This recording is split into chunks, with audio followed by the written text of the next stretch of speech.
Ezra. ఈ cinema మాత్రం మీరు రెగ్యులర్గా చూసే దయ్యం సినిమాలలాగా అస్సలు ఉండదు. ఇది కూడా రివెంజ్ స్టోరీనే, కానీ స్టోరీ డిఫరెంట్గా ఉంటుంది, మనం రెగ్యులర్గా చూసే సినిమాల్లా కాకుండా. సో హాయ్ ఫ్రెండ్స్, ఎలా ఉన్నారు? నేను మీ హేమంత్. ఈరోజు మనం మలయాళంలో బ్లాక్ బస్టర్ అయిన ఎజ్రా మూవీని ఎక్స్ప్లెయిన్ చేసుకుందాం. సో ఇంకా ఏమాత్రం ఆలస్యం చేయకుండా వీడియోలోకి వెళ్ళిపోదాం.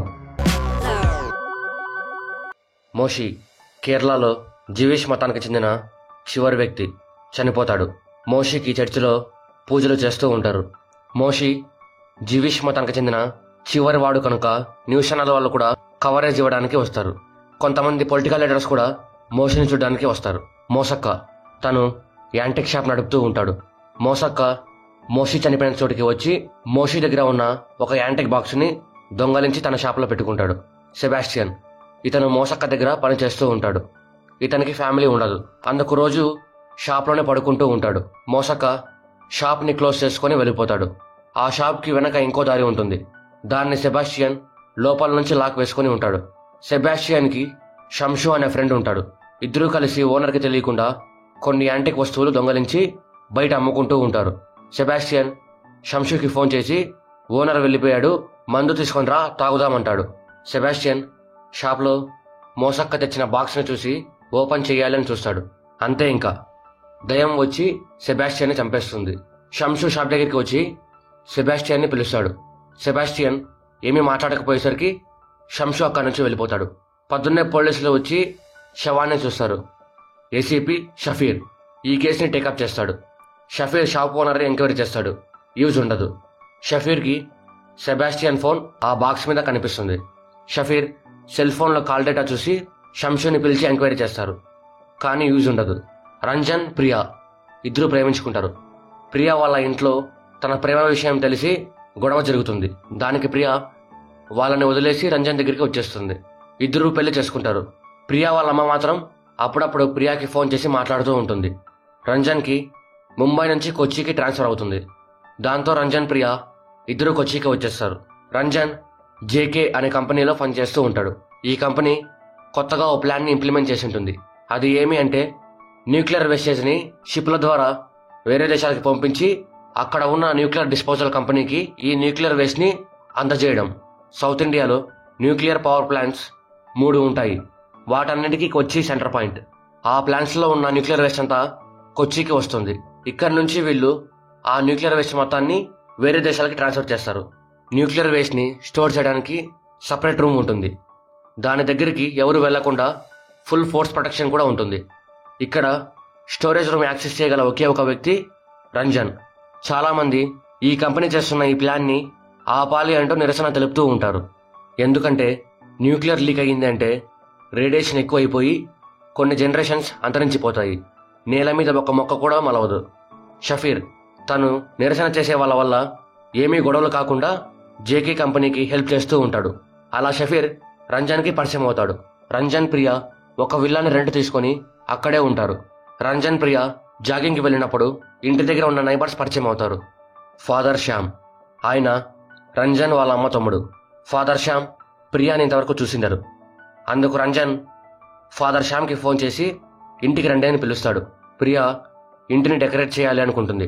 తనకి యాంటిక్ వస్తువులు అంటే చాలా ఇష్టం. అందుకు యాంటిక్ షాప్కి వెళ్ళి కొన్ని వస్తువులు కొనుక్కొని వస్తుంది. అందులో ఆ బాక్స్ కూడా ఉంటుంది. ప్రియా అన్నీ ఇంటికి తెచ్చిన తర్వాత ఆ బాక్స్ని ఓపెన్ చేస్తుంది. దానిలో వైన్ బాటిల్ అలాగే మనిషి జుట్టు ఉంటాయి. అలా బాక్స్లో ఏమేమి ఉన్నాయని చూస్తున్నప్పుడు దయ్యం ప్రియాలోకి వస్తుంది. రంజన్ ఇంటికి వస్తాడు. ఇంట్లో కరెంటు ఉండదు. తను ప్రియా కోసం వెతుకుతూ వెళ్తున్నప్పుడు తను ఉన్నట్టుండి ముందుకు వచ్చి నిలబడుతుంది. గుండె ఒక్కసారిగా జల్లుమంటుంది. ప్రియా నార్మల్గానే మాట్లాడుతుంది. ప్రియా రాత్రంతా పడుకోకుండా ఆ బాక్స్ని చూస్తూ అలానే కూర్చుంటుంది. మళ్ళీ షాపింగ్కి వెళ్ళి ఇంటికి వస్తుంది. ప్రియా డోర్ కీస్ పెట్టగానే ఆటోమేటిక్గా డోర్ ఓపెన్ అవుతుంది. ప్రియా లోపల నుంచి పని మనిషి ఏమైనా డోర్ తీసింది అనుకుంటుంది. కానీ ఇంట్లోకి వెళ్తే ఎవరు ఉండరు. ఫేస్ క్లీన్ చేసుకుందామని బాత్రూంలోకి వెళ్తే అద్దంలో దయ్యం కనిపిస్తుంది. తను భయపడి అక్కడి నుంచి వచ్చేస్తుంది. రంజన్ న్యూక్లియర్ డిస్పోజల్ని ట్రాన్స్పోర్ట్ చేస్తున్నప్పుడు ప్రియా అక్కడికి వచ్చి రంజన్తో జరిగిందంతా చెప్తుంది. దానికి రంజన్ కొత్త ప్లేస్ కదా, కొన్ని రోజులు అలానే ఉంటుంది, ఏమీ పట్టించుకోవద్దు అంటాడు. రాత్రి ఇంట్లో పడుకున్నప్పుడు రంజన్కి పైన అటక మీద ఎవరో పరిగెడుతున్న శబ్దం వస్తుంది. రంజన్ పైకి వెళ్ళి చూస్తాడు. ఎవరూ కనిపించరు. తిరిగి వచ్చేటప్పుడు అటక విరిగి కింద పడిపోతాడు. రంజన్ షఫీర్ని పిలిచి జరిగినంత చెప్తాడు. షఫీర్ మొత్తం చూసి, ఏమీ భయపడకండి, పాత ఇల్లు కదా, ఏదో గబ్బిలం అయ్యుండొచ్చు, ఇక మీద జాగ్రత్తగా ఉండండి అని చెప్పి వెళ్ళిపోతాడు. ఫాదర్ శ్యామ్ వస్తుంటే రంజన్ బస్టాండ్కి వెళ్తాడు. ప్రియా స్నానం చేసి వచ్చి చీర కోసం అల్మారాలో వెతుకుతున్నప్పుడు దయ్యం కనిపిస్తుంది. ప్రియా అక్కడి నుంచి పారిపోతుంది. రంజన్, ఫాదర్ శ్యామ్ ఇద్దరు ఇంటికి వచ్చేటప్పుడు రంజన్ ఇంట్లో జరిగిన విషయాలన్నీ చెప్తాడు. ఫాదర్ శ్యామ్ ఇంటిని చూసి ఇంట్లో ఏమో ఉంది అని గ్రహిస్తాడు. రంజన్ ప్రియా కోసం వెతుక్కుంటూ వెళ్తాడు. ఫాదర్ శ్యామ్ ఇంట్లో అన్నిటినీ చూస్తూ ఉంటాడు. తనకి ఆ బాక్స్ కనిపిస్తుంది. రంజన్ అల్మారా దగ్గర అన్ని పడిపోయి ఉండటం చూసి ప్రియా కోసం వెతుకుతాడు. తను అటక మీద కళ్ళు తిరిగి పడిపోయి ఉంటుంది. ప్రియాని హాస్పిటల్లో జాయిన్ చేసి నార్మల్ అయ్యాక ఇంటికి పిలుచుకొని వస్తారు. ఫాదర్ శ్యామ్ రంజన్తో, నువ్వు చెప్పిన వాటికి అన్నిటికీ నేను కారణం కనుక్కున్నాను. వాటికి కారణం ఆ బాక్సే. ఆ బాక్స్ పేరు డిబుక్. ఒక హానికరమైన లేదా పగతో ఉన్న ఆత్మని జీవిష్ మతానికి చెందిన వాళ్ళు బాడీ నుంచి సపరేట్ చేసి బాక్స్లో బంధిస్తారు. దాన్ని వాళ్ళు డిబుక్ అని పిలుస్తారు. ప్రియా ఆ బాక్స్ని ఎప్పుడైతే ఓపెన్ చేసిందో అప్పుడు ఆ ఆత్మ ప్రియాలోకి వచ్చింది అని చెప్తాడు. రంజన్ ఆ బాక్స్ని బయట పారేస్తే ప్రాబ్లం సాల్వ్ అవుతుందా అని అడుగుతాడు. ఫాదర్ శ్యామ్ ఎప్పుడైతే ఆత్మ ప్రియాలోకి వెళ్ళిందో అప్పటి నుండి ఆ ఆత్మకి బాక్స్తో పని లేదు. ఫస్ట్ మనం ఆ బాక్స్ మీద ఏముందో తెలుసుకోవాలి అంటాడు. ఫాదర్ శ్యామ్ ఆ బాక్స్ని ఫోటో తీసి తన ఫ్రెండ్కి పంపించి ట్రాన్స్లేట్ చేయమంటాడు. ఫాదర్ ఫ్రెండ్ ఆ బాక్స్ని చూసి భయపడతాడు. దాని మీద ఉన్నదాన్ని ట్రాన్స్లేట్ చేసి దాంతోపాటు ఫాదర్ శ్యామ్కి ఏమైనా హెల్ప్ అవుతుందేమోనని వాళ్ళ ఫ్రెండ్ అడ్రస్ని ఇచ్చి అక్కడికి వెళ్ళండి, మీకు ఇంకా కొంచెం ఇన్ఫర్మేషన్ దొరకచ్చు అంటాడు. అసలు ఆ బాక్స్ మీద ఏమైనా ఉంటుందంటే ఈ ఆత్మ అబ్రహం ఎజ్రాది 1941లో బాడీ నుంచి ఆత్మని వేరు చేయబడింది అని ఉంటుంది. ఫాదర్ శ్యామ్ రంజన్తో, నా ఫ్రెండ్ అడ్రస్ ఇచ్చాడు కదా, అతన్ని వెళ్ళి కలువు అంటాడు. అతని పేరు రాబీ బెనామిన్. అతను ఉండేది ముంబైలో. తను కూడా జవిష్ మతానికి చెందిన అతనే. రంజన్ ముంబైకి వెళ్ళి రబీని కలుస్తాడు. రబీ కొడుకు మార్కస్. రబీ రంజన్ ప్రాబ్లం విన్న తర్వాత రబీ రంజన్తో, డిబుక్ అనేది ఒక కట్టుకథ, అసలు అలాంటిది లేదు, నువ్వు చదువుకున్న వాడివే కదా, నువ్వు ఎలా నమ్మావని అడుగుతాడు. రంజన్ మరి నాకు జరుగుతున్న విషయాలు ఏంటి అని అడుగుతాడు. అప్పుడు రబీ, ఒకవేళ డిబుక్ని ఎవరైనా తయారు చేసినా కూడా ఆ ఆత్మ ఎవరు పడితే వాళ్ళ బాడీలోకి వెళ్ళదు. ఆ ఆత్మ 5 సంవత్సరాల లోపు ఉన్న పిల్లలకి కానీ మెంటల్ ఇన్స్టెబిలిటీ ఉన్న వాళ్ళలోకి మాత్రమే వెళ్తుంది అంటూ నీ ప్రాబ్లమ్స్ అన్నిటికీ వేరే కారణం ఉంటుంది, అది కనుక్కో అంటాడు. ఇంతలో ప్రియా రంజన్కి ఫోన్ చేసి నేను ప్రెగ్నెంట్ అని చెప్తుంది. అది రబీ విని రంజన్తో, నువ్వు చెప్పింది కరెక్టే, ఇదంతా డిబుక్ చేస్తోంది, ఆ ఆత్మ నీ భార్య కడుపులో పెరుగుతుంది అంటూ నేను ఇంకా ఏమీ చేయలేను అంటాడు. తర్వాత రబీ రంజన్ ప్రాబ్లం అర్థం చేసుకొని రంజన్ని కబాట్ హౌస్కి రమ్మంటాడు. రంజన్ అక్కడికి వెళ్తే రబీ చనిపోయి ఉంటాడు. మార్కస్ రంజన్తో, ఆ ఆత్మ బయటికి వస్తే అంతా నాశనం చేసే వరకు వెళ్ళదు అంటాడు. రంజన్, నా భార్యకి అబార్షన్ చేపిస్తా అంటాడు.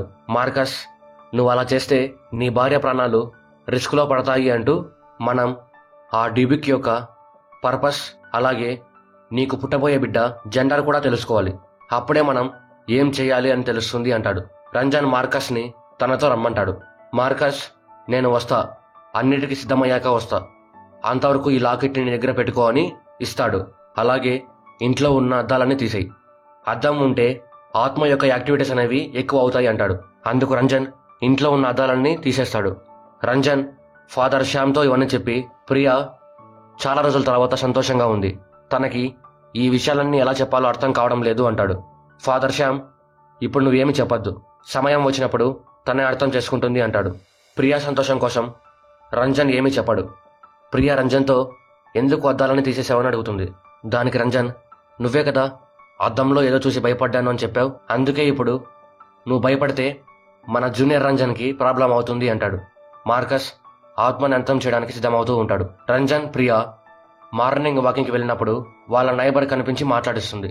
నైబర్ వాళ్ళ కుక్క ప్రియాని చూస్తూ అరుస్తూనే ఉంటుంది. అది రంజన్ గమనించి ప్రియాని అక్కడి నుంచి పిలుచుకొని వెళ్ళిపోతాడు. ప్రియా కుక్క వంక కోపంగా చూస్తుంది. రంజన్ ప్రియా ఇద్దరు రాత్రి పడుకొని నిద్రపోతారు. రంజన్ మధ్యలో లేచి చూస్తే ప్రియా ఉండదు. తను డోర్ ఓపెన్ చేసి బయటికి వెళ్ళిపోయి ఉంటుంది. రంజన్ ప్రియా కోసం వెతుక్కుంటూ వెళ్తాడు. ప్రియా నైబర్స్ ఇంటి గోడ మీద ఒక సంచి పట్టుకొని నడుస్తూ వెళ్తుంటుంది. ప్రియా గోడ మీద నుంచి కిందికి దూకి రంజన్ని చూసి తప్పించుకుంటూ వెళ్తుంది. రంజన్ ప్రియానే ఫాలో అవుతూ వెళ్తుంటాడు. ఇంతలో ప్రియా ముందుకి మార్కస్ వచ్చి నిలబడతాడు. మార్కస్ ప్రియాని ఎవరు నువ్వు అని అడుగుతాడు. తను అబ్రహం ఎజ్రా అని అంటాడు. మార్కస్ ప్రియాని స్పృహ తప్పి పడిపోయేలా చేస్తాడు. ప్రియా సంచిని కింద పడేస్తుంది. ఆ సంచిలో నైబర్స్ వాళ్ళ కుక్క తల ఉంటుంది. రంజన్ ప్రియాని ఇంటికి పిలుచుకుని వెళ్ళిన తర్వాత డాక్టర్ని పిలిపించి ప్రియాకి చెకప్ చేపిస్తాడు. మార్కస్ రంజన్తో ఆ ఆత్మ తనకి అడ్డం వచ్చే వాళ్ళని ఎవరిని వదలదు అంటూ మనం అబ్రహం ఎజ్రా గురించి తెలుసుకోవాలి అంటాడు. మార్కస్ మనం రేపు చేనమంగళం అనే ఊరికి వెళ్ళాలి. మా నాన్న నాతో తన ఫ్రెండ్ జోషియా వాళ్ళ నాన్న డిబుక్ గురించి ఒక బుక్ రాసినట్టు చెప్పారు. మనం ఆ బుక్ని తెచ్చుకుంటే మనకి ఏమైనా ఆన్సర్స్ దొరకచ్చు అంటాడు. అలాగే మనం ఊరికి వెళ్ళేటప్పుడు మీ ఆఫీస్ని ఒకసారి చూసి వెళ్దామంటాడు. రంజన్ మార్కస్ని ఆఫీస్కి పిలుచుకొని వెళ్తాడు. ఆఫీస్ చూసిన తర్వాత మార్కస్ రంజన్ ఇద్దరు కలిసి జోషియాని వెళ్ళి కలిసి వాళ్ళ నాన్న రాసిన బుక్ని అడిగి తీసుకొని తెచ్చుకుంటారు. ఆ బుక్లో ఉన్న స్టోరీ అబ్రహం ఎజ్రాదే. జోషియా వాళ్ళ నాన్న అబ్రహం ఎజ్రా స్టోరీనే తీసుకొని దాన్నే బుక్గా రాసింటాడు. మార్కస్ రంజన్ ఇద్దరు బుక్ని చదవడం స్టార్ట్ చేస్తారు. 1941 కొచ్చిలో ఉన్న థీరు అనే విలేజ్. ఎజ్రా రోజీ ఇద్దరు ప్రేమించుకుంటూ ఉంటారు. ఎజ్రా జీవిస్ట్ మతానికి చెందిన అతను. రోజీ క్రిస్టియన్ అమ్మాయి. యాకూబ్ ఎజ్రా వాళ్ళ నాన్న. ఆయన కొచ్చిలో బిజినెస్ చేస్తూ ప్రతి శనివారం థీరులో ఉన్న వాళ్ళ ఇంటికి వచ్చి వెళ్తుంటాడు. యాకూబ్కి జీవిష్ బ్లాక్ మ్యాజిక్ వచ్చు. ఆయన తనకి బిజినెస్లో అడ్డం వచ్చిన ప్రతి ఒక్కరిని ఈ మ్యాజిక్ చేసే అడ్డు తొలగించుంటాడు. అందుకే తనకి బిజినెస్లో తిరిగే ఉండదు.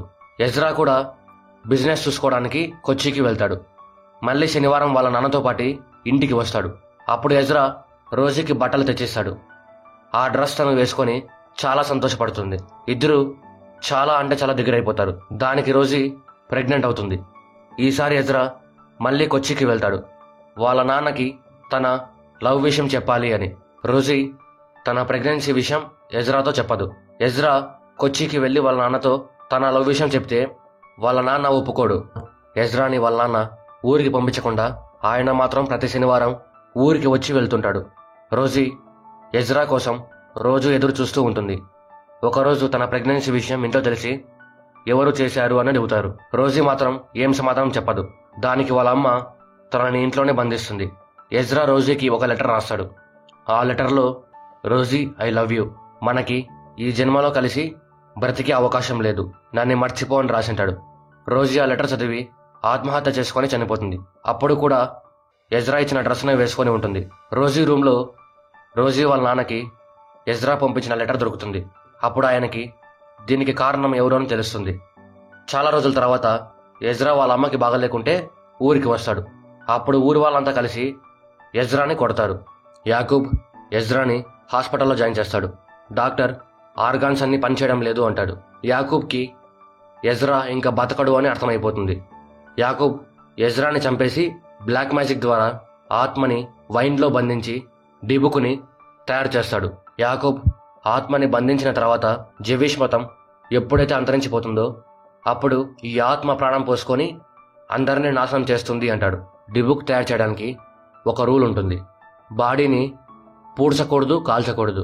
అందుకు బ్లాక్ మ్యాజిక్ అయిన తర్వాత యాకూబ్ ఎజ్రా బాడీని అరేబియన్ సీలో పడేస్తాడు.